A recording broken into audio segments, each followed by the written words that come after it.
Hello everybody and welcome to the new 26th Heaven. As somebody who does these reviews from the gut, a Royal Problem episode 154 is the antithesis of it. Because that's the moral for today, kiddos. Go with your gut. Celestia and Luna have always seen each other kind of separately. One, an overly working, smiling, waving princess, while the other does all the hard work at night, keeping everybody asleep and keeping everybody safe. Leave it to the old friendship map to change all that when it sends Starlight off on her first friendship goal. Which leaves my waifu naturally classic Twilight nervous. And for good reason too. Seeing that this is the first time, and seeing that it's the rulers of the world we're talking about. But in the end, all problems are resolved naturally, which is the case for this show.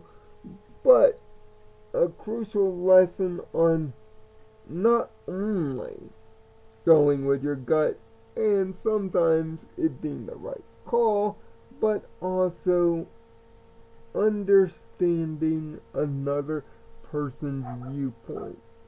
Living a day in their pseudo shoes. It's hard when we have a brother who lives a total opposite life, or even a relative or a significant other. Heck, even I myself run into this problem often.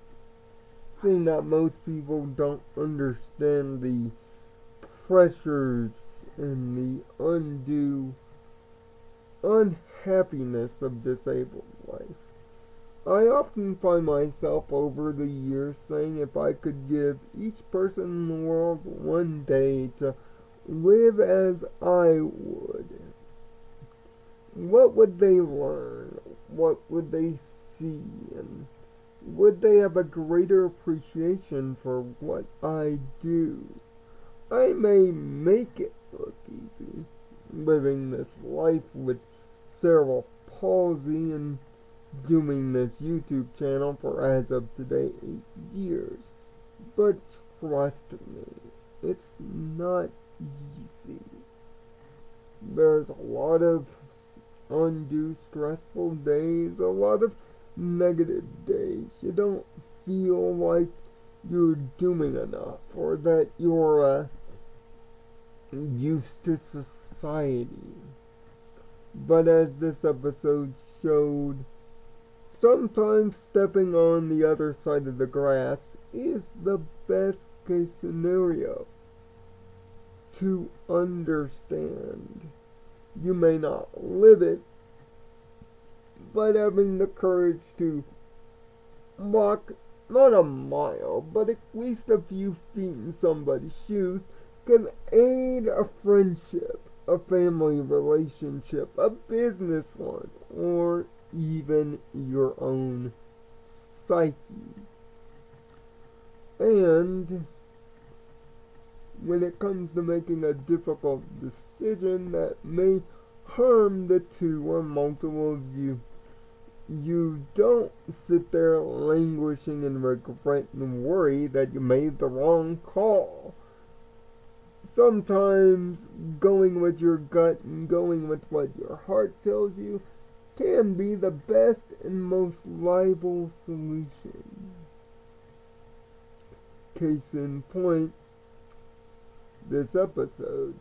Great animation discounts, especially with the Nightmare Moon and Daybreaker battle, which Daybreaker is intimidating and downright scary.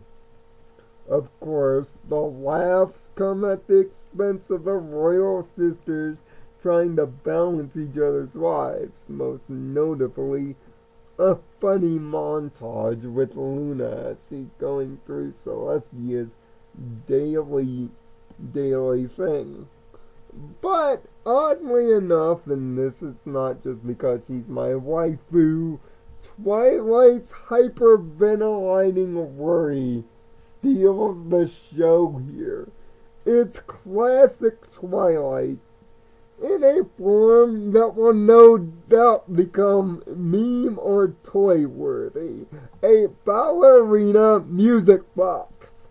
Hasbro, make it happen! 'Cause I will buy it! I will buy two!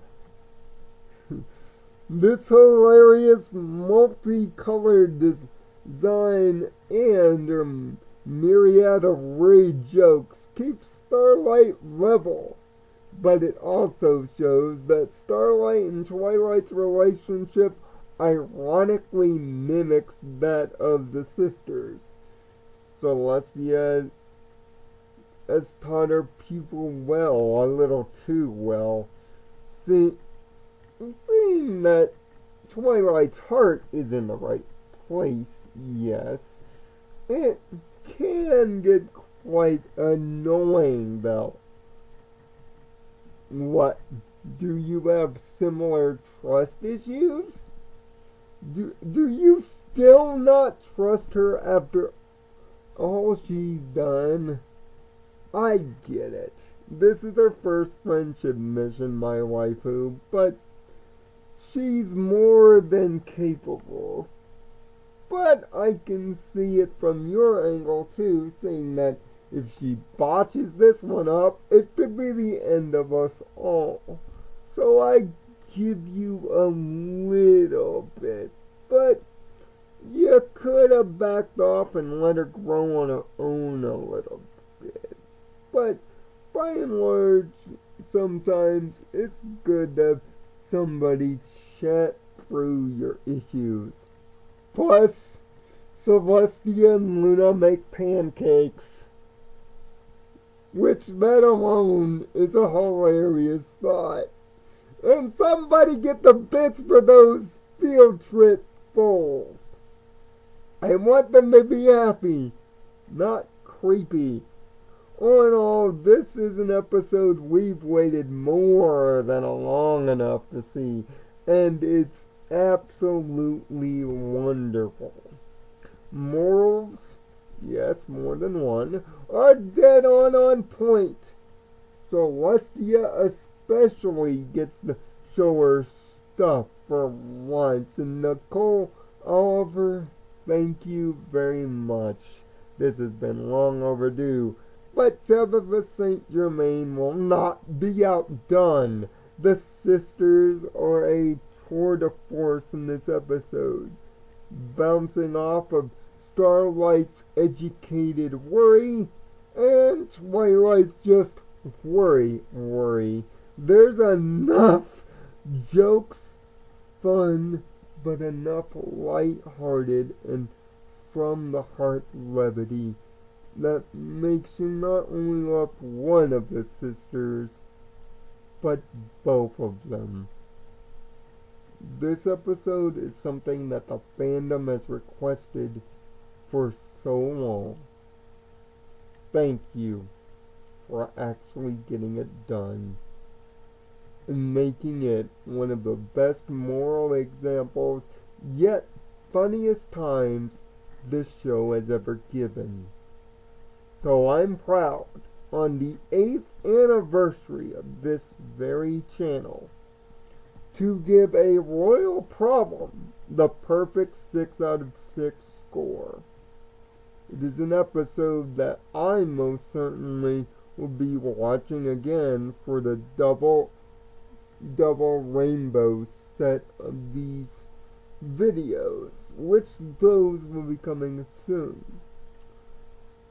So, down in the comment section below, tell me what you thought of Royal Problem. Doesn't matter if it's in the day or night, and whether you would love to see a Daybreaker-esque good guy mode for Celestia. And Whose pancakes would you prefer? Leave that down in the comment section below. And make sure to hit the like and the subscribe button. That will no doubt show up near the end of this video to stay on top of the new 26, as well as check out our other reviews through 2 end screen annotations. Until next week, I'm Nirvana Sparkle. Find peace in your own nirvana, whether day or night. Thanks for watching.